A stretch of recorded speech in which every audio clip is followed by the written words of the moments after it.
జిల్లా సుల్తానాబాద్ మున్సిపల్లోని వైశ్య భవన్లో నిర్వహిస్తున్న వినాయక నవరాత్రి ఉత్సవాలు విశేషంగా ఆకట్టుకుంటున్నాయి.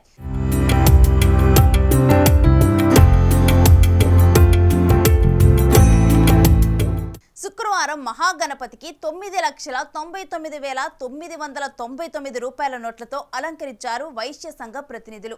ఈ సందర్భంగా గణేష్ ఉత్సవ కమిటీ అధ్యక్షుడు కొమరవెల్లి భాస్కర్ మాట్లాడుతూ గత 20 సంవత్సరాల నుంచి వైశ్య భవన్లోని గణనాథుని వద్ద కరెన్సీ నోట్లతో అలంకరించడం జరుగుతుందన్నారు. సుల్తానాబాద్ పట్టణ ప్రజలే కాకుండా చుట్టుపక్కల గ్రామాల నుండి కూడా పెద్ద సంఖ్యలో భక్తులు వచ్చి కరెన్సీతో అలంకరించిన గణనాథుల్ని దర్శించుకుంటున్నారని తెలిపారు.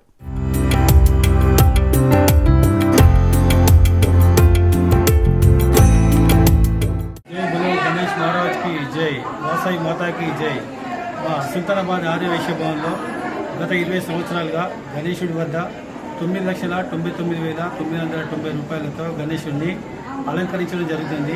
ఈ అలంకరణ ఎంతగానో ఆకట్టుకుంటుంది. సుల్తానాబాద్తో పాటు చుట్టుపక్కల గ్రామాల వారు కూడా ఈ అలంకరణ చూసి ఎంతో సంబరపడుతుంటారు. గణేష్ వేడుకలను ప్రతి సంవత్సరంలాగే ఈ సంవత్సరం కూడా అంగరంగ వైభవంగా మా ఆర్యవైశ్య భవన్లో జరుపుకోవడం జరిగింది. అందరి సహకారంతో ఈ వేడుకలను జరుపుకోవడం జరుగుతుంది.